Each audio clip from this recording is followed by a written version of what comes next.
Assalamualaikum warahmatullahi wabarakatuh. Alhamdulillahirabbil alamin wa bihi nasta'in ala umurid dunya waddin wassalatu wassalam ala asrofil anbiya'i wal mursalin wa ala alihi wa sahbihi ajmain amma ba'du. Wa ista'azana rabbukum la in syakartum la azidannakum wa la in kafartum inna azabi lasyadid.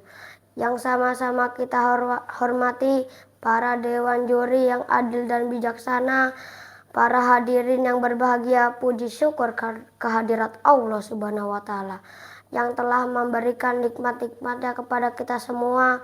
Sholawat serta salam marilah kita sanjungkan kepada Nabi Muhammad SAW yang telah mengajarkan umatnya dari alam kebodohan hingga alam yang penuh dengan ilmu pengetahuan. Hadirin dan teman-teman yang dicintai Allah, pada kesempatan kali ini saya Muhammad Arkan Al-Baihaqi dari kelas 55 akan berpidato dengan tema mensyukuri nikmat Allah Subhanahu wa Ta'ala.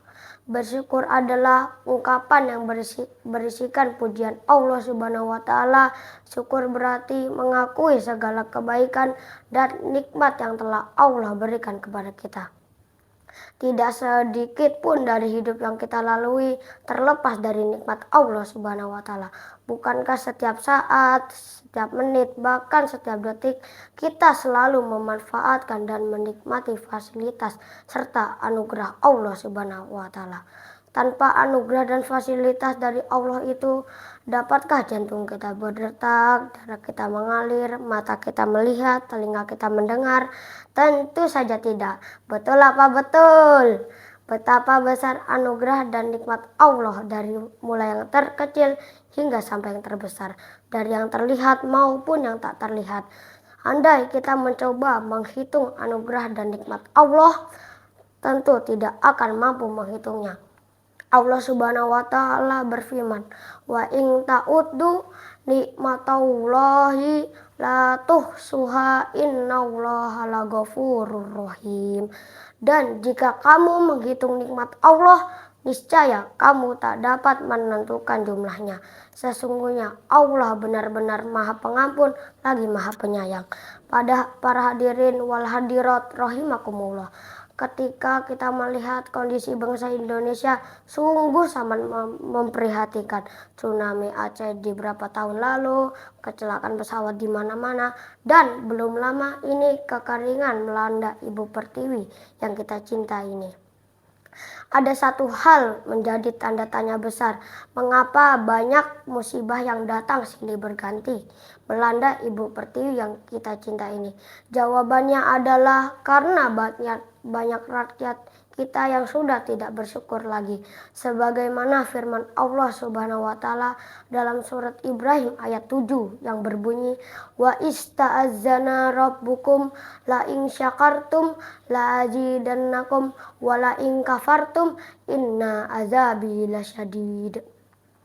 Dan ingatlah juga tatkala Tuhanmu memaklumkan, sesungguhnya jika kamu bersyukur pasti akan menambah nikmat kepadamu, dan jika kamu mengingkari nikmatku maka azabku lebih pedih. Ayat tersebut jelas-jelas menyatakan bahwa sungguh Allah akan menambah kenikmatan kepada orang yang mensyukuri nikmat Allah Subhanahu wa Ta'ala yang telah dianugerahkan kepadanya secara benar, sungguh tak bermoral dan tak tahu diri. Orang yang mau bersyukur kepada Allah Subhanahu wa Ta'ala, apalagi sebagaimana telah kita ketahui bahwa sesungguhnya manfaat dari sikap bersyukur itu akan kembali kepada orang yang bersyukur itu sendiri, dan tidak sedikit pun Allah tidak akan mengambil keuntungan dan tidak pula mendapatkan kerugian dari sikap hambanya. Apakah dia bersyukur atau bahkan justru sebaliknya? Para dewan juri dan teman-teman yang berbahagia, kita tahu bahwa nikmat yang paling besar adalah nikmat iman, Islam, serta nikmat sehat walafiat. Kalau kita banyak uang, kaya raya, tapi sakit-sakitan, mau tidak? Tentu saja tidak. Apa gunanya banyak uang tapi badan kita sakit? Mau makan sate darah tinggi, mau minum kopi kencing manis, mau jalan-jalan pinggang encok. Sakit melulu, Pak, Bu, milih sehat apa milih kaya? Kalau saya sih milih sehat tapi kaya. Kaya harta, hati, dan dermawan. Betapa banyak orang yang syukur akhirnya menjadi makmur. Betapa banyak orang yang kufur akhirnya dia menjadi tersungkur. Tapi itulah manusia jarang sekali bersyukur atas kesehatan. Oleh karena itu dalam surat Ar-Rahman Allah Subhanahu wa taala mewanti-wanti kepada hambanya dengan mengulang-ulang 31 kali peringatan bagi umat dengan firman-Nya, Fabi ayyi ala'i rabbikuma tukadziban. Maka nikmat Tuhan kamu yang manakah yang kamu dustakan? Sahabat takwa yang penuh semangat. Oleh sebab itu, sebagaimana makhluk yang doif, kita harus pandai-pandai bersyukur dan mengabdi serta beribadah hanya kepada Allah Subhanahu wa taala. Selalu mohon pertolongan kepadanya, pengabdian dan penghambaan kita kepadanya harus dilaksanakan dengan ikhlas. Hanya karena Allah Subhanahu wa taala semata. Allah berfirman, "Wa ma umiru illa liya'budullah mukhlishina lahuddin hunafa wa yuqimus sholata wa yu'tuz zakata wa dzalika dinul qayyimah." Padahal mereka tidak disuruh kecuali menyembah Allah dengan memurnikan ketaatan kepadanya dalam menjalankan agama yang lurus.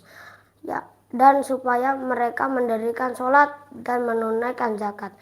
Dan yang demikian itulah agama yang lurus. Para dewan juri dan teman-teman yang berbahagia, kesimpulan yang saya sampaikan adalah seberapa kecil yang nikmat yang diberikan oleh Allah, kita wajib mensyukurinya. Bukan saja untuk menunjukkan ketaatan kepada Allah, tetapi juga dengan senantiasa mensyukuri. Kita dapat mengharapkan Allah Subhanahu wa taala akan menambah nikmatnya dan memberikan pengampunannya. Amin ya robbal alamin. Demikianlah pidato yang saya sampaikan pada kesempatan kali ini. Semoga kita benar-benar menjadi muslim yang pandai mensyukuri nikmat Allah, sehingga dia akan menambah nikmatnya kepada kita. Amin ya robbal alamin. Wabillahi taufiq wal hidayah. Wassalamualaikum warahmatullahi wabarakatuh.